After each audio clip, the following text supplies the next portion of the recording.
Hi everyone, so for the e-learning multimedia presentation, I decided to go over the reading for the learners.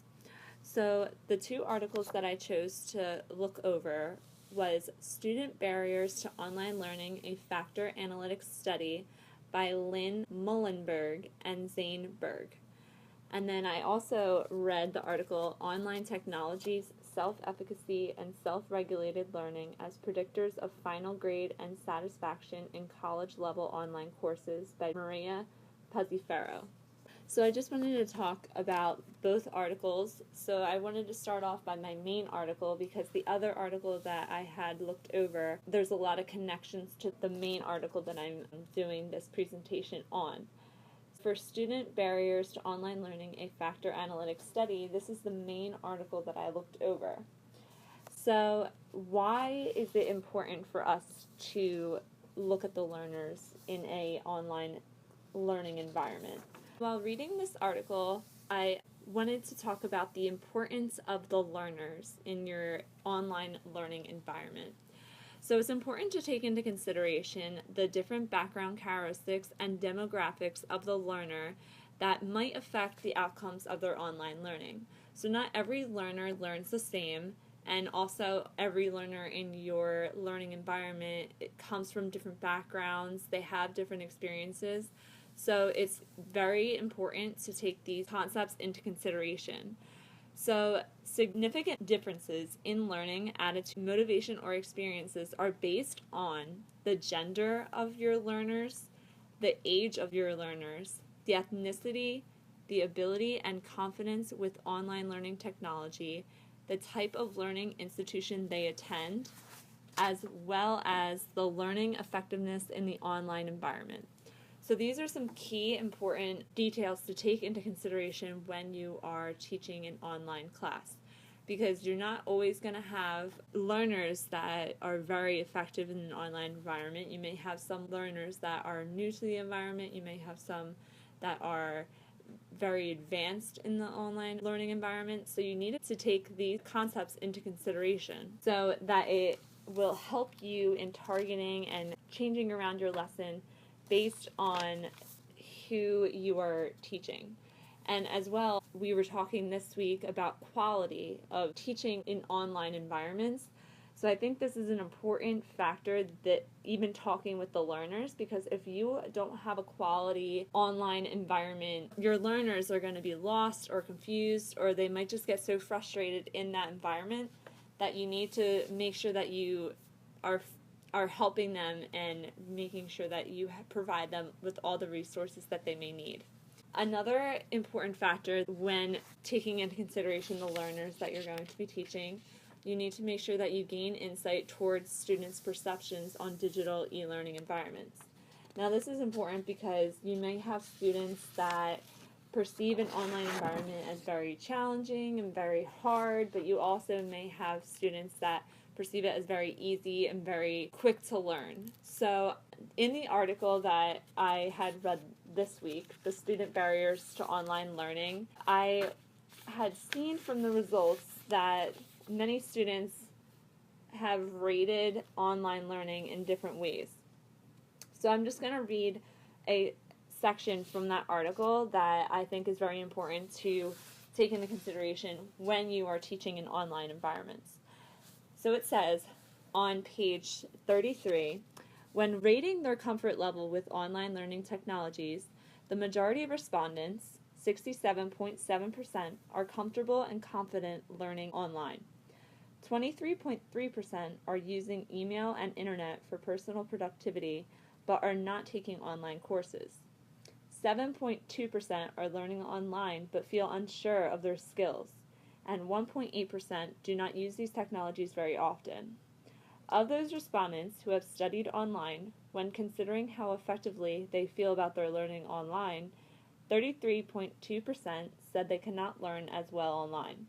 44.0% do not see a difference between their ability to learn online or in a traditional classroom.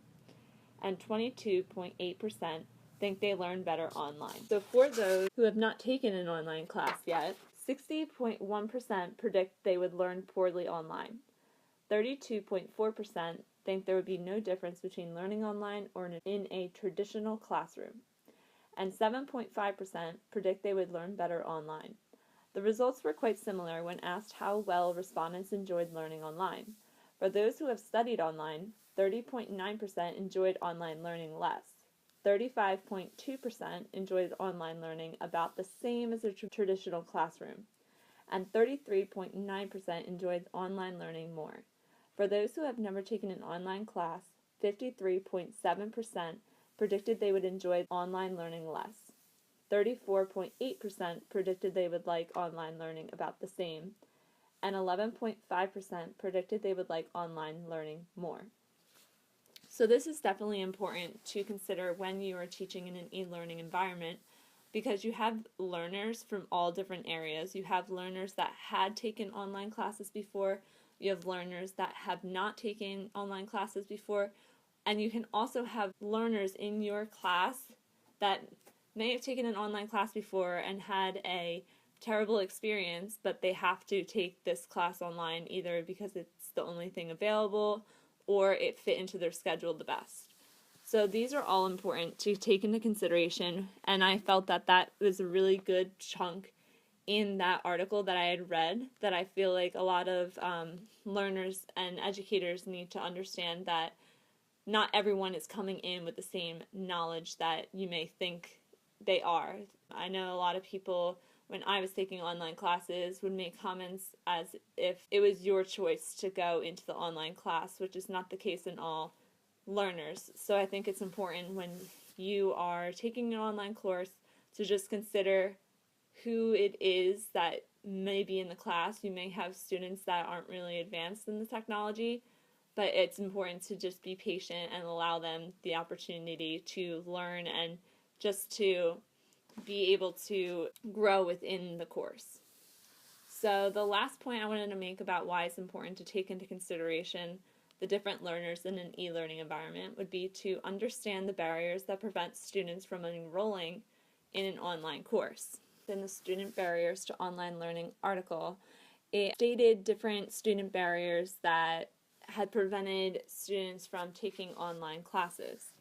So it said that the single most important barrier to students learning online was a lack of social interaction. So this actually does come up a lot. A lot of students may think, oh, well, taking an online class, I'm not going to be able to interact with my peers as much as I would on a face-to-face traditional classroom. So I think this was definitely very eye-opening to me and also confirmed what I had already known about online classes. Additionally, it says that administrative/instructor issues, time and support for studies, and learner motivation, which clustered very closely as the next most severe barriers. So this is next after the lack of social interaction.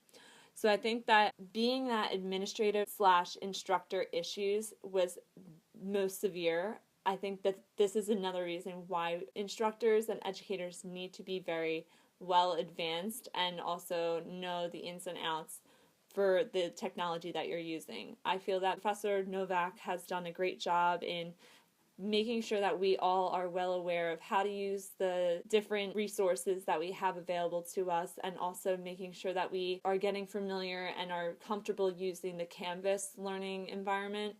I think he had made it clear that it's his first time using it, but I think that he took a step and tried to see if this would be a better learning environment for us to use. So I think it's important that the administrative and the instructor issues becomes less of a barrier for students to not want to take an online class. Then the time and support for studies, I think, is also a big problem, because you have to organize when you're going to be doing different things. Because you don't have a set class time, you have to figure out when in the week you're going to be doing your work. So this definitely does stray a lot of learners away, because I know it becomes a lot more responsibility when you're on your own and you're not having that set class time. And last but not least, learner motivation. In a traditional classroom, you're having that constant interaction with your peers and you're just getting motivated to learn. When as in an online environment, you're sitting at home and you're not really having anyone motivate you in order to start up the class assignment or just get the readings done. So it's very important as a learner to have that motivation, but I can see why this might be a severe barrier for students to try and take an online course because, yeah, you don't have that social interaction, so you're not getting that constant motivation like you would in a traditional classroom. So this is important to take into consideration when thinking about the learners and what different barriers they face when contemplated if they should take an online course. And last but not least, we have the less important barriers, which are technical problems and cost/access to the internet. This seems to be, I think, less of a problem nowadays, but when the article was written, I think that this might have been a less important barrier, but it definitely is something that learners consider, especially with back like a couple years. Internet stability was not as strong as it is now. Yes, we still have technology difficulties and issues, but it's not as prominent as it was in the past. And additionally, we have respondents rated a lack of technical skills and academic skills as very low obstacles to learning online. Additionally, I think now that the years have passed, I think a lot of learners are becoming more advanced in technology just because it's something that we are involved with every day. But it's definitely not something that you should take for granted that all your learners are going to be advanced in your technology devices. I think it's also, you just kind of have to make sure that you brush upon these technology skills and make sure that everyone's well versed in the program and come to you with any questions or comments. I know Professor Novak, again, he was very helpful and willing to help us get through the course. So I think that was very beneficial because I knew if I had any problems or any questions, I was able to reach out to him and he would help lead me into the right direction so I was able to get through the work that I needed to be done.